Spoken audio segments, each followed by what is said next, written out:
오늘 우리에게 주시는 하나님 말씀은 로마서 2장 1절부터 11절까지입니다. 그러므로 남을 판단하는 사람아, 누구를 막론하고 내가 핑계하지 못할 것은 남을 판단하는 것으로 내가 너를 정죄함이니 판단하는 내가 같은 일을 행함이니라. 이런 일을 행하는 자에게 하나님의 심판이 진리대로 되는 줄 우리가 아노라. 이런 일을 행하는 자를 판단하고도 같은 일을 행하는 사람아, 내가 하나님의 심판을 피할 줄로 생각하느냐? 혹 내가 하나님의 인자하심이 너를 인도하여 회개하게 하심을 알지 못하여 그의 인자하심과 용납하심과 길이 참으심이 풍성함을 멸시하느냐? 다만 내 고집과 회개하지 아니한 마음을 따라 진노의 날, 곧 하나님의 의로우신 심판이 나타나는 그날에 임할 진노를 내가 쌓는도다.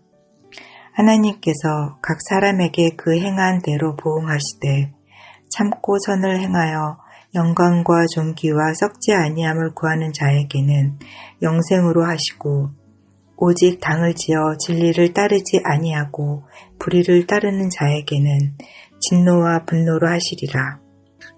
악을 행하는 각 사람의 영에는 환난과 공고가 있으리니 먼저 유대인에게요 그리고 헬라인에게며, 선을 행하는 각 사람에게는 영광과 존귀와 평강이 있으리니 먼저 유대인에게요 그리고 헬라인에게라.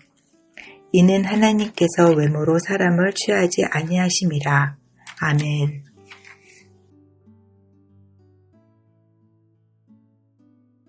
로마서는 이신칭의의 복음이 기록되어 있는 서신입니다. 여러 중요한 주제들이 있지만 가장 중요한 주제는 믿음으로써 의롭다고 인정받게 된다는 것입니다. 다시 말해 오직 믿음으로만 구원을 얻는다는 것입니다. 무엇을 믿는 것인가요? 예수 그리스도입니다.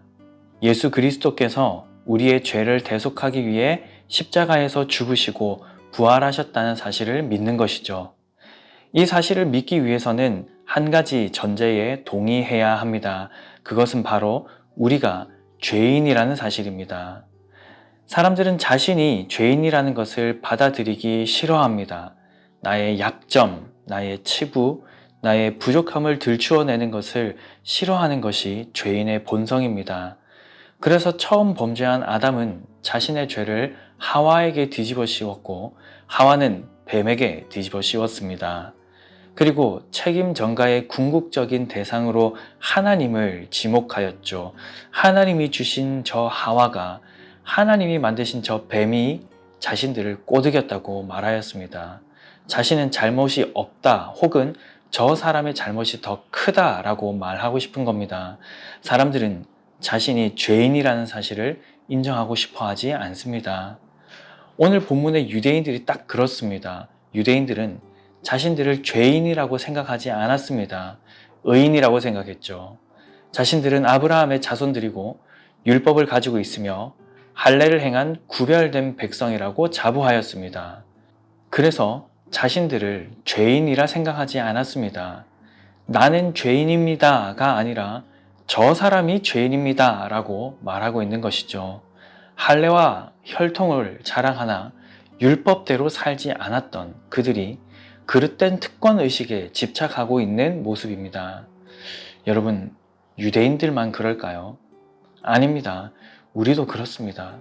우린 뒷담화를 참 좋아합니다. 누군가를 험담하는 것이 얼마나 단지 모릅니다. 얼마나 시간이 잘 가는지 모릅니다. 왜 험담하는 것을 좋아할까요? 우리는 태생적으로 타인이 잘 되는 꼴을 못 봅니다. 사촌이 땅을 사면 배가 아프다는 말이 있을 정도이죠. 반면에 우리는 태생적으로 타인이 잘못되면 참 고소해야 합니다. 걱정하는 척 하면서도 은근히 미소를 짓습니다. 때론 진심으로 걱정하지만 단지 타인을 염려하는 것만은 아닌 우리 속에서 꿈틀거리는 어떤 다른 감정이 있습니다. 이것은 비단 세상 사람들에게만 나타나는 모습은 아닙니다. 우리 안에서도 일어나는 교묘한 사탄의 술책입니다. 교회 안에서도 남을 판단할 때가 얼마나 많습니까? 찬양팀 또는 찬양대의 음악을 평가합니다. 누군가의 대표 기도를 평가합니다. 심지어 설교를 평가하기도 합니다. 때로는 다른 교회를 평가하기도 합니다. 그리스도인으로서 하지 말아야 할 범죄를 저지른 그 그리스도인을 평가하기도 합니다. 비평이 필요할 때가 분명히 있지만 비평하는 그 이면에 우리의 욕망과 죄성이 꿈틀거리지요. 때로는 내가 의로운 사람이라는 느낌을 주기도 하고 아주 예리한 지성인이 된 것 같은 착각을 하기도 합니다. 이렇듯 타인의 죄성을 주목하고 타인을 평가하기 시작하면 나의 죄인됨은 어느새 사라지고 맙니다. 내가 얼마나 악한 사람이고 얼마나 연약한 사람인지 보지 못하게 합니다. 복음은 그런 사람에게 별 의미가 없어져 버리고 말지요. 본문 4절을 보십시오. 혹 내가 하나님의 인자하심이 너를 인도하여 회개하게 하심을 알지 못하여 그의 인자하심과 용납하심과 길이 참으심이 풍성함을 멸시하느냐. 사랑하는 여러분, 누군가를 헐뜯고 평가하는 그것은 그 사람만을 멸시하는 것이 아닙니다. 하나님을 멸시하는 일입니다. 하나님의 인자하심과 용납하심과 길이 참으심이 얼마나 풍성합니까? 이것을 멸시하는 행위가 되어버린다는 말입니다. 이처럼 타인을 판단하는 사람의 마음에는 하나님이 계실 자리가 없습니다. 이런 사람에게는 구원이 별로 필요하다고 느껴지지 않습니다. 왜 그런가요? 구원은 죄인에게 필요하지 의인에게 필요하지 않기 때문입니다. 우린 모두 죄인이나 내가 죄인입니다가 아니라 저 사람이 죄인입니다 라고 생각하는 그 사람에게는 구원이 별로 감흥이 없는 것이죠. 사랑하는 여러분, 혹시 예수 그리스도의 십자가가 건조하게 느껴지시는 분들이 있으신가요? 하나님의 구원이 너무 익숙해져 버린 분이 있으십니까? 그렇다면 여러분 자신을 잘 돌아보셔야 합니다. 내가 너무 높아져 있진 않은지, 타인을 지나치게 비판하고 있지는 않은지 잘 살펴보셔야 합니다. 매일 넘어지고 실수하는 나 자신을 발견하는 자, 원죄로 인해 감히 거룩하신 하나님 앞에 나아가지 못하는 자는 예수 그리스도의 십자가가 언제나 은혜롭고 하나님의 풍성한 인자와 용납과 인내에 큰 감격과 감사를 드리게 됩니다. 바라기는 우리의 연약함과 완악함을 먼저 보는 영적 민감함을 가지고 날마다 구원의 은혜에 감사하는 여러분 되시기를 바랍니다.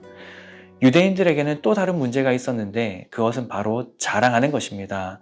11절을 보십시오. 이는 하나님께서 외모로 사람을 취하지 아니하심이라. 여기서의 외모는 유대인들이 자랑하는 것들입니다. 주목할 점은 그들의 자랑거리가 꽤 경건해 보였다는 것입니다. 잘생긴 얼굴이나 들고 다니는 명품백 또는 거주하는 집이나 자신의 명예 또는 자녀 자랑 같은 것이 아니었습니다. 그들이 자랑한 것은 그런 낮은 수준의 것이 아니라 율법을 의지하면서 하나님을 자랑하는 것이었습니다. 다시 말해 자신의 경건을 자랑했다는 것이죠. 하나님을 자랑하는 것은 잘하는 것입니다. 그러나 하나님을 빙자하여 자신을 자랑하는 것은 잘못된 것입니다. 나아가 3계명을 어기는 큰 범죄가 될 수 있습니다. 나는 새벽 기도를 어떻게 하고 있고 교회의 공적 모임에 빠지지 않고 있고 직분은 무엇이고 교회에서 이런저런 사역을 감당해왔고 말씀을 몇 독하였고 매일 기도하는 시간을 얼마 이상 하고 있고 와 같은 자랑거리들입니다. 사랑하는 여러분, 하나님은 그런 외모를 보고 사람을 취하지 않으십니다. 자신의 의로 나아오는 자, 자신의 경건함을 자랑하는 자, 그런 외모를 보고 은혜를 붓지 않으십니다. 니고데모처럼 사마리아 여인처럼 갈급한 심령으로 겸손히 하나님께 나아와 빈손을 내미는 사람에게 은혜를 부으십니다. 말씀을 맺겠습니다. 오늘 본문에서 바울은 유대인들의 두 가지 문제를 지적합니다. 하나는 남을 판단하는 것이고 다른 하나는 자기 외모를 자랑하는 것입니다. 타인을 판단하기 쉽습니다. 그러나 자신을 말씀 앞에 세워서 객관적으로 바라보기는 어렵습니다. 자신의 의를 자랑하기는 쉽습니다. 그러나 자신의 불의함을 진솔하게 대면하고 고백하기 위해서는 용기가 필요합니다. 용기 있는 그리스도인이 되시기 바랍니다. 정직한 그리스도인이 되시기 바랍니다. 자신을 정직히 돌아본 자, 하나님 앞에서 내가 얼마나 큰 죄인인지 보게 될 것입니다. 용기 있는 자, 그런 죄인인 자신을 하나님 앞에 내어드리고 믿음이 있는 자, 그리스도의 신실하심을 신뢰하며 담대하게 하나님 앞에 나아가게 될 것입니다. 판단하는 자, 외모를 자랑하는 자가 되지 마시기 바랍니다. 나의 심히 죄인됨을 한탄하며 무엇 하나 내세울 것 없는 자신임을 인정하고 겸손히 하나님 앞에 나아가 죄인의 구주시며 친구가 되어주시는 하나님의 크신 사랑을 오늘 하루도 풍성히 누리시기를 주님의 이름으로 간절히 축복합니다.